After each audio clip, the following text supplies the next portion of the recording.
Hello and welcome to another edition of the NRNRC Black Table Talk podcast. I'm your host, Mr. Sellers, and we have a really special treat today. In our studio, we have Jason with DC Justice Lab, and we have our two fabulous interns, Lisa and Jasmine. I'm going to give them each a chance to introduce themselves, starting with Jason. Hi there, everyone. Thanks for having me. Jason Ziedenberg. I'm the Research and Publications Director with the DC Justice Lab, and I've lived and worked in DC on justice reform issues for about 25 years. Thank you. And I'll turn it over to Jasmine. Hi, I'm Jasmine. I'm currently an intern with the National Reentry Network for Returning Citizens. I'm in my senior year of undergrad in criminal justice, and I'm moving on to graduate school to get my master's in criminology and criminal justice as well, and hopefully would love to move back to DC and be a part of the criminal justice reform that's happening here. Wonderful, wonderful. And I'm going to leave it to Lisa, last but not least. Hello, my name is Lisa. I am a current sophomore at UMass Amherst. I'm also an intern here at the National Reentry Network, and I'm a double major in political science and legal studies. And it's just been great interning here. I hope to maybe become a movement lawyer, and I'm going to take a lot of the things I've learned from here with me through that. Well, wonderful. And thank you guys. And for those who are going to be listening to our podcast today, we're going to kind of take a walk down memory lane to reflect on our interns' experience here. And then Jason will also be able to give perspective from his lens and the work that he does over at DC Justice Lab. All things policy and research. Our interns have just been truly rock stars for these last couple of months during their spring semester here at the Reentry Network. So I want to kick it off with maybe you, Lisa, so you can talk a little bit about what your experience has been here at the Reentry Network. Start out with maybe highs, lows. There's been a lot of highs. I mean, I've learned so much from being here. Prior to coming here, I did not really work much within the criminal legal space. So being able to work with returning citizens and people who have been in that has definitely given me a really big outlook. So that's definitely been a high, just garnering this education from this internship and being able to take that with me.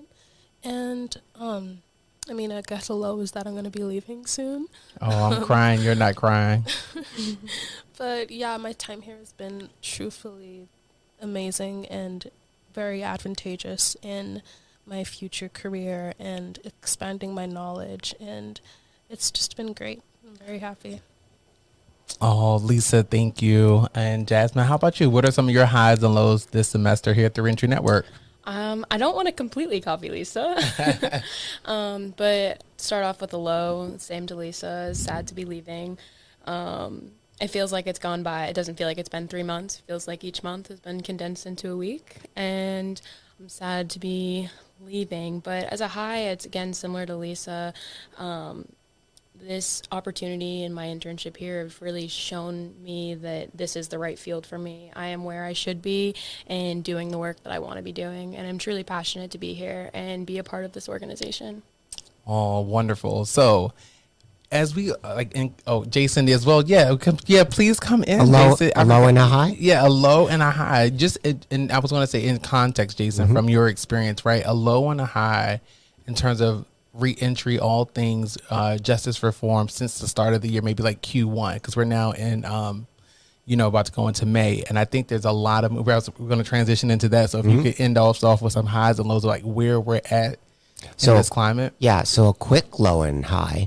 Also very privileged to have worked with Lisa and Jasmine. And people that come and intern with organizations like the National Reentry Network, we will see you again.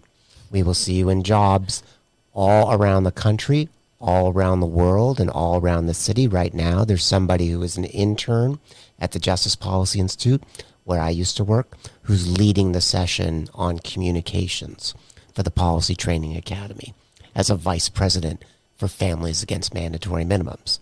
So it's a low that you're leaving, but the high is we will see you again. Specific to your question. It's beautiful, Jason. Thank you. Specific to your question, we're in a challenging time for people who are advocates for a sound reentry and sound public safety and violence reduction policies. The low is that we're facing cutbacks from the federal government. The low is that Right. we saw in the United States, in the DC Sentencing Commission annual report that just came out, a 50% increase in the number of people being sentenced for felony offenses in DC. 50%. That's not a low number, guys. Yep. It's- Yep. I would urge you to read the annual report of the DC Sentencing Commission up on their website, and you can look at some of these statistics.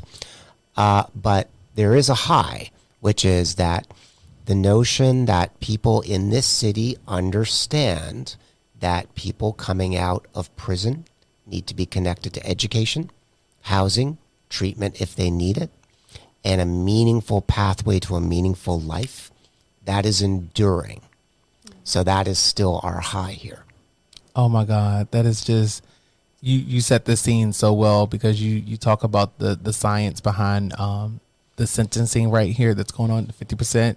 And for those who are listening, definitely go check that out. And then the storytelling around returning citizens getting reacclimated to society and having opportunities. It is a call to action in so many ways, and it can be seen as an opportunity, like we were just talking about, a high and a low. So I wanted to put context, like let's put some roots to these trees, and let's put some table to these, some legs to this table.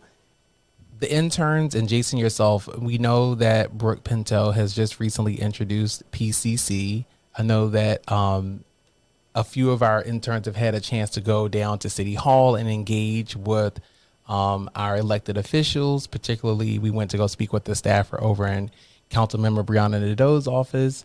And I think you guys maybe met with another staffer as well over in Pinto, Miss Mitchell. So I want to just get some of the things that Jason just highlighted and put it in context in terms of advocacy and what we've been doing and with the work that you guys have been doing while you've been here at the organization this semester.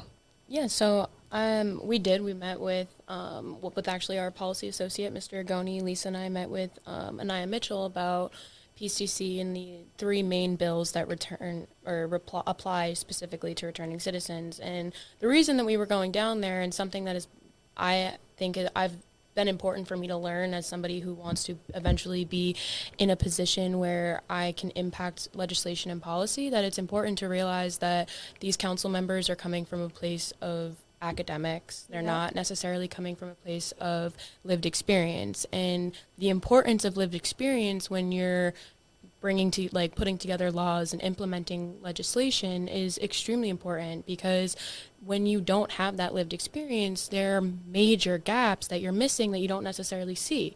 Because from an academic standpoint, it makes sense theoretically that this legislation, this program, this initiative should work.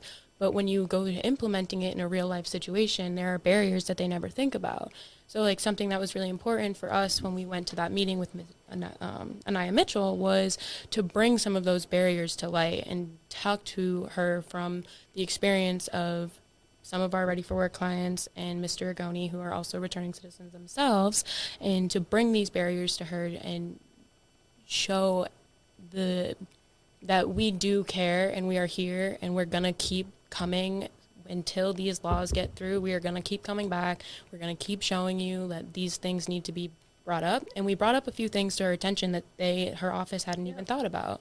Any feedback from Jason or Lisa in terms of what Ms. Mitchell's kind of alluding to, right? Like the research and sometimes does it support the approach that elected officials are taking with the real human examples of what they're hearing from people who've experienced the legal system? So, Lisa? I mean, even when I first read PCC, I didn't notice a lot of the things that Mr. Rigoni was pointing out, and I was like, well, that's obvious why. I mean, he's a returning citizen and I'm not, and it looks great on paper, it looks amazing, but then when we were actually talking to Anaya Mitchell, it was extremely evident that they hadn't thought about a lot of the things that would actually negatively affect returning citizens in those bills. And she was really thankful for it. She was really happy that we'd brought these to her attention, because, I mean, without this perspective, then they would have just passed it without the public opinion from returning citizens. They would have passed it, and it would have negatively affected them. I think there was one part of there was a specific, I don't know if it was the housing initiative or, but it would have, it would have negatively, there was a part of that would have negatively affected returning citizens. I just gotta remember what it was. It's okay. And for our listeners, PSDC was a recent legislation that was introduced by Brooke Pinto. You can go to DC City Council's website and go to LIMS, where all of our proposed legislations rest until they actually become a working or living document. So for you who are interested in what our interns have just spoke about, Jason, do you want to give perspective to that in terms of like the human experience that is sometimes being ignored, whether we're testifying at a hearing, whether we're meeting face to face with a city council member, like how do we align research in terms of the governmental approach to what they're doing, but then also recognize, like you just said, Lisa, the public opinion or feedback from people who have lived experience in the actual legal system.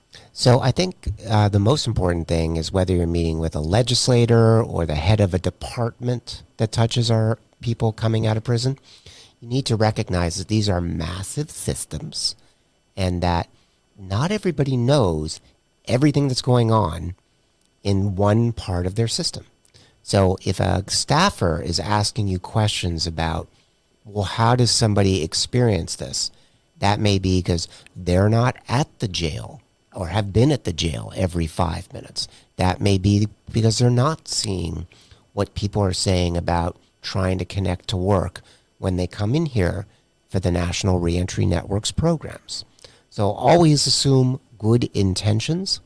In terms of the research, you could look at the research around trauma-informed care. You could look at the research in mental health. You could look at the research around peer navigators.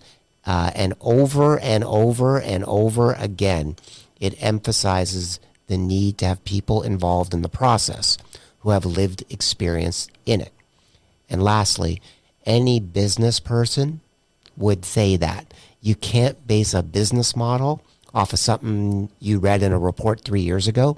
You have to know what's happened in the last day, in the last month, in the last week. And the only way you get that is from someone who has directly experienced the system that you are trying to make some positive changes in. Absolutely. And I would just like to add that we hear so often, right, guys, that those who are closest to the problem should be the ones leading, like you all were saying, the change or the advocacy or whatever it is that they're looking to do in a community. And my only thoughts around what I just heard is that can be hard and challenging, right? Not even just for the new introduction of PSDC, but even going back, a couple years ago or last year to the Secure DC Omnibus Bill. A lot of us as returning citizens, myself included, feel like because we're always being stepped back because of the trauma, because of the mental health, because of the lack of people engaged in the process outside of research and numbers and data and oversight from a government position of what they're doing, that type of Olympics is draining to a person where it feels like my advocacy is not going to be viable or impactful enough because it's easier to already know this isn't going to help. This isn't going to serve me. The government is already showing us, what their intentions are. And I wanted to segue into some of the things that we saw when we went to DC jail, right? I actually wanted to touch on something. Please do. Yeah, please Jason. do, Jason. Please do, Elisa. I'm sorry. When you talked about the peer navigation, I wrote about how peer navigation can actually help reduce recidivism. And when I was doing research for that, I found this research paper that was done on gang members who felt like people who were previously in gangs, if they had mentorship from them and were told like, hey, this is not good for you, they were more likely to leave the gang, and like how important peer navigation is for returning citizens. And yeah, it's just a testament to how important it is to see people who were once in your position excelling and doing so much better. Like as human beings, like we want to see people who were once in our position doing so much better. And it's just, I feel like peer navigation is so highly understudied, especially within returning citizens. And it needs to be more studied so that people can know like this is something that needs to be implemented, especially within more organizations and reentry organizations. Yeah, Jason, I also wanted to make a comment on, like, based on the research too, like you said, that it's been shown, the research shows over and over and over again that we've known for years that these programs and getting people into stable housing, into stable employment is going to set them up to re-enter society successfully. But we're not up allocating the money in the funding, like federally or within the district, in a way that is able to boost that community, because we're not allocating more money there. Like, we had done some research we were able to attend the Morca oversight hearing with Councilmember White, and one of the things that kept getting brought up was, well, we don't have any more money to bring back. We need to start coming up with these new new initiatives and new ways to tackle these things. But we did some research into different budgets across different agencies in the city, and the reentry budget in the city makes up 0.5% of the MPD budget. And if we had moved 0.5%, we would double our reentry budget. And realistically, are they going to miss that 0.5%? No. And I think that's another issue that needs to be addressed. That's right.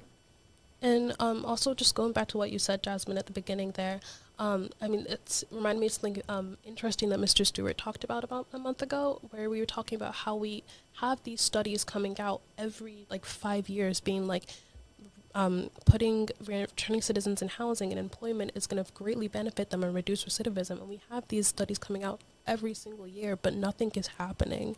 You go back and you look at a report from 20 years ago, and it's around the same stats from the one that would be published in 2023. And it's like, yes, it's great that we have all these studies, but what are we doing with this? How are we going to implement this into legislation to actually help them, So, yeah. Oh my gosh.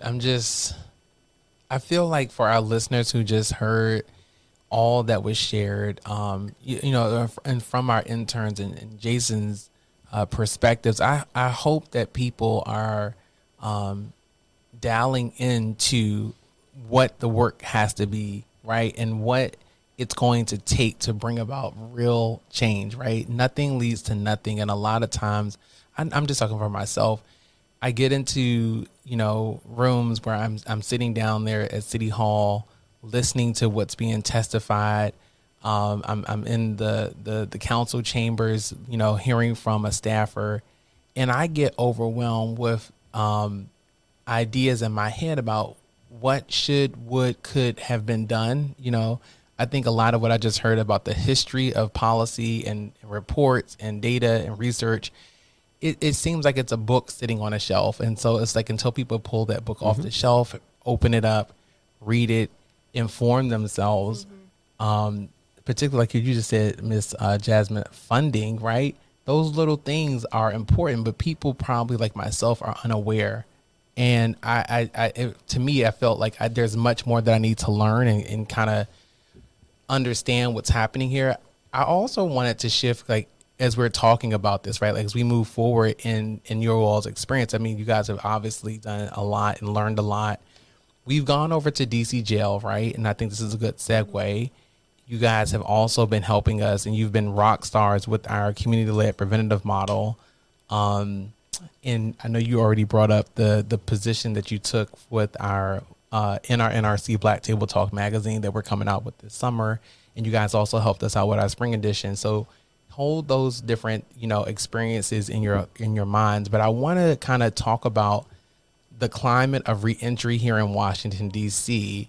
and some of the things that you guys have experienced from our lens, like you were just talking about, right? Yeah. How we're doing this work with, the community-based side of it, as well as, the policy research side of this as well, and from a, agency perspective. Yeah, well, for example, something that I didn't know before I got here and got back into reentry in DC was, I didn't know that DC didn't have any federal prisons.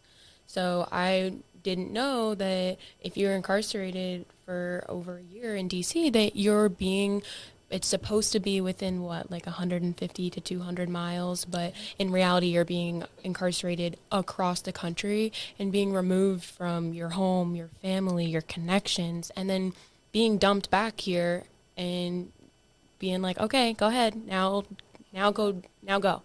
go fly, right. Yeah, with no direction and no help. And I think that that's something that really for me kind of set in as like, this is an issue that needs to be addressed, because you're pulling people out of those stabilities and like those communities that are the ones who are helping them to reintegrate.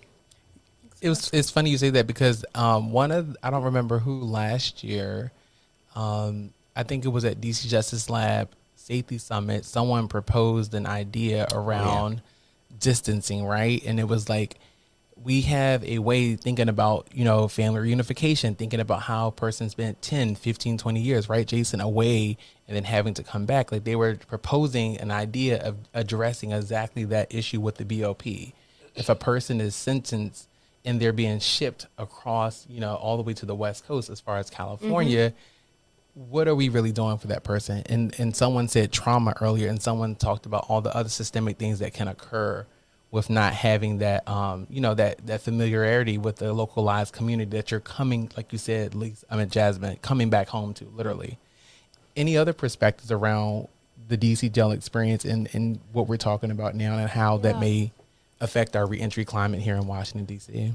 I mean, I'm just going to go back to some research that me and Jasmine did we were doing some research for the upcoming new DC jail. And while we were doing that research, I looked into solitary confinement in the DC jail. And although it's technically not like legal, like there's technically no like solitary confinement, they are still being put in a small box for 23 out of the 24 hours in a day. 23 and 1. Yeah. And I read the report. There was feces smeared on the walls. Like, it's disgusting. They have nowhere to shower. They have to beg the guards for showers. And I mean, it's inhumane. And we looked into the nutrition in the jails as well, and it's terrible. Cruel and unusual punishment. Exactly. It's like, this is torture. They're not being properly, there's not true nutrition in these jails. I know Brooke Pinto actually talked about that and was like, there needs to be better nutrition, because, a healthy body equals a healthy mind. And the food is terrible. I mean, there's solitary confinement. I remember when we went to the jail, the first thing that really hit me was how hot it was.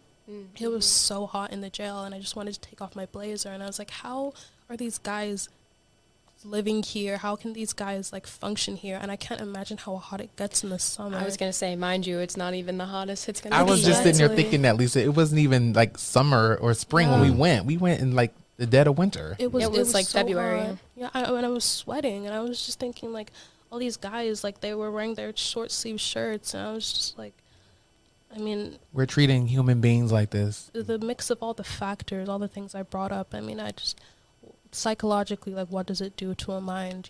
It's what I think is so crazy, or not crazy, but like when, like you're saying, like they're in this environment. But when we went in there, we went on the unit to talk to the group about our programs and what we offer, and we got an opportunity to speak with them after. And even when we went into the jail, like this past week, when you actually get to have these one-on-one conversations, and when somebody is in that environment and just constantly being pushed down, but still has that little spark inside to be like, I'm done, I want to change, I'm done coming here. It's truly inspiring, because you're being put in a hole, and you're just trying to climb your way out as hard as you can. Can we talk about solutions for a minute? I was just, Jason, I'm so glad you threw that into the mix. And so we have all experienced the reentry climate here, and to some degree, right, Jason? And I was just thinking, like, if we could put together a wish list, right? A wish list. Maybe we could each go around and talk about what are some of our what would be on our ideal wish list to bring about the justice that we're looking for in a humane way here in our community, right? Locally to Washington, D.C. And I don't know if you want to kick it off, Jason, with what your wish list would be. You know what I mean? Your advocacy, however you want to frame it. I want to go directly back to what Lisa and Jasmine and you, Mr. Sellers, were saying about the jail. I want to start there. So there are two things the D.C. Council, the Council for the District of Columbia, could do right now to help address these issues.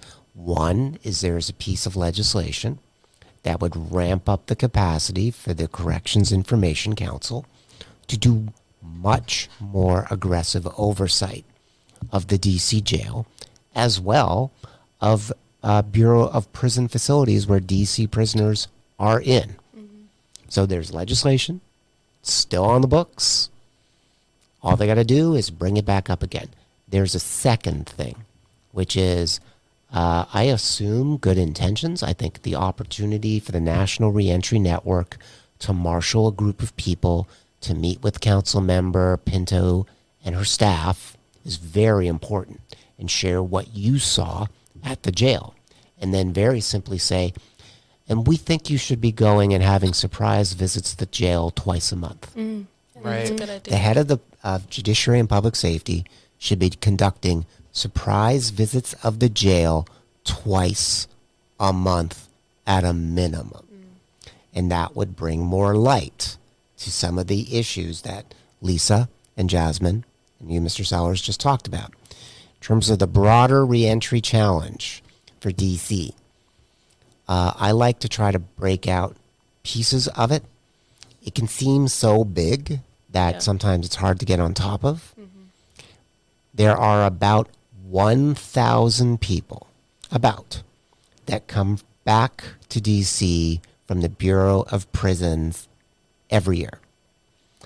If we had a strategy for those 1,000 people that were based off of housing, the market rent, and the type of housing that any of us would thrive in. 2, employment, jobs that pay a wage and have a pathway to a career so that one can be in DC. 3, treatment. We actually do have a fairly good treatment infrastructure in DC through hospitals and through experts. The issue is actually connecting people who need it to them without bureaucratic barriers to somebody seeing someone.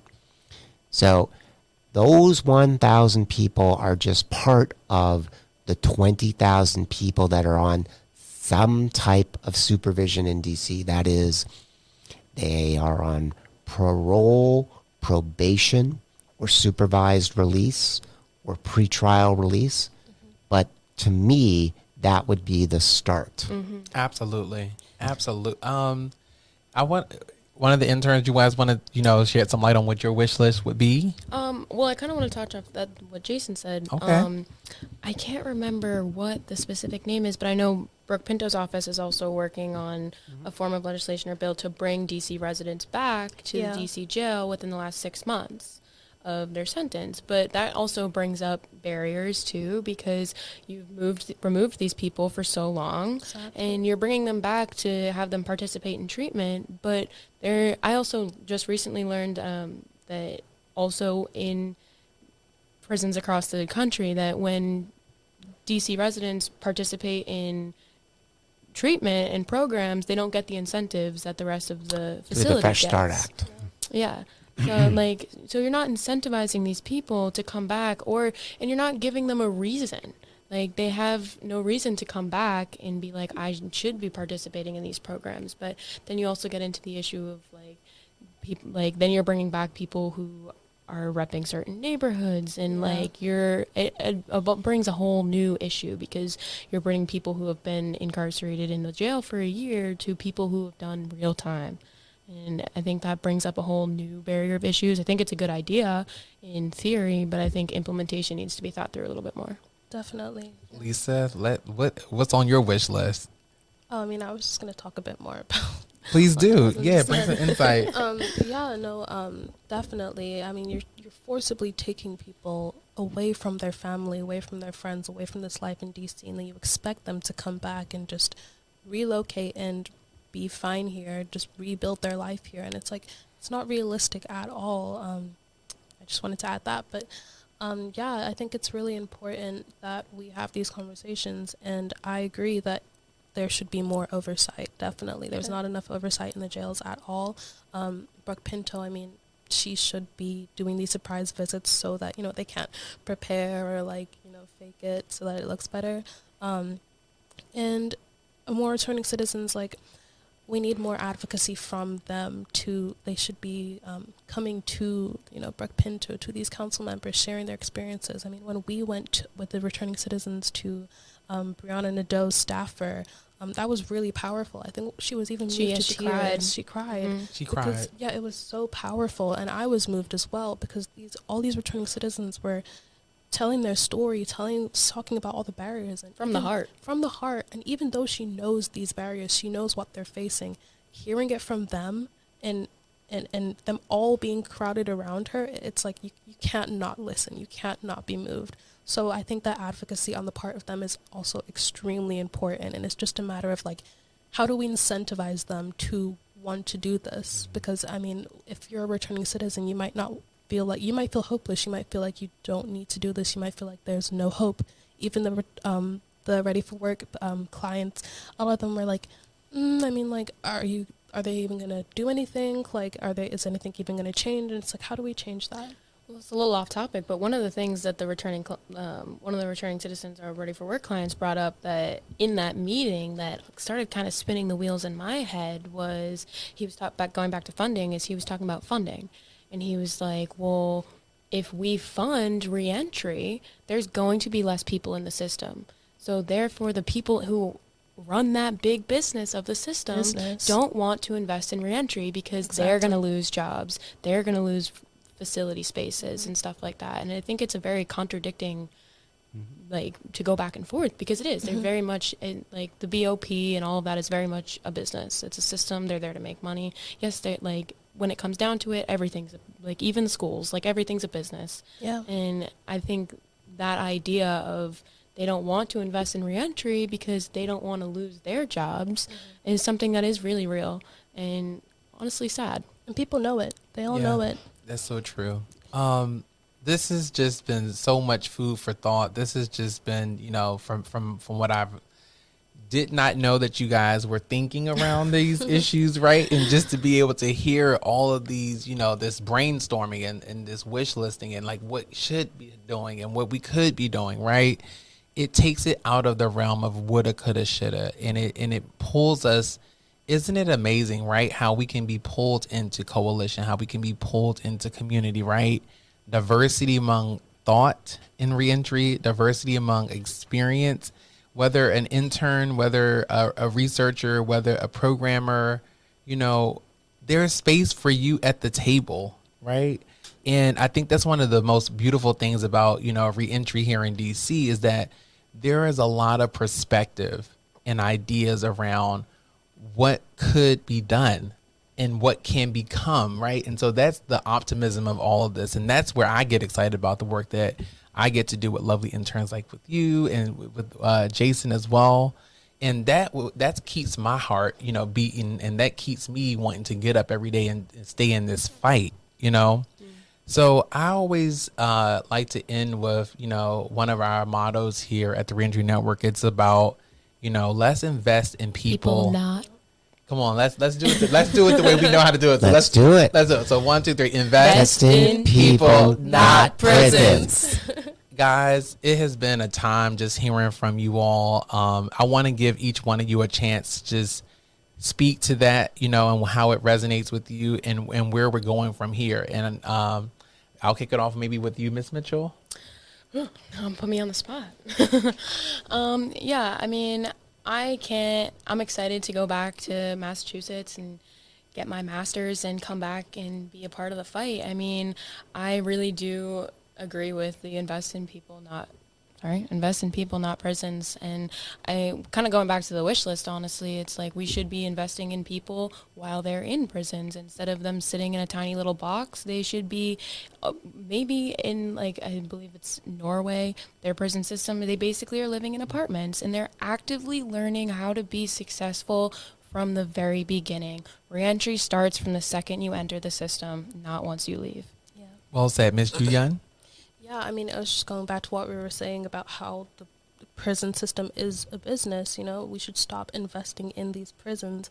We should start building people up from the time they're children. We should be investing in proper schooling, in proper education. We should be investing in communities. I mean, you look at a lot of the underfunded wards, they have the highest rates of incarceration. It's like, it's because we're not funding these people. We should be investing in them, investing in, yeah, we should be investing in people. Well said. They don't have You the got same- well said. Both of you, well said. Jason, when you hear invest in people, not prisons, I mean, what does it scream to you? It screams to me a couple of things. We spend $500 million on the jail, and a conservative estimate that we came up with last year would say we spend about close to $500 million incarcerating people in the BOP every year. Taxpayers, whether they're DC taxpayers for the jail or DC taxpayers plus 49 other 40 or 50 other jurisdictions for the BOP, that's our money. Mm-hmm. And we should expect high outcomes for that amount of money. And those outcomes should be, if we're going to spend that much money on somebody being removed from the community, I certainly hope we are doing everything we can to connect them to jobs and a career path for life, stable housing that leads to permanent housing for life, access to the health and treatment that person may need to be a member of our families and a member of our community. All the research says that's what's needed.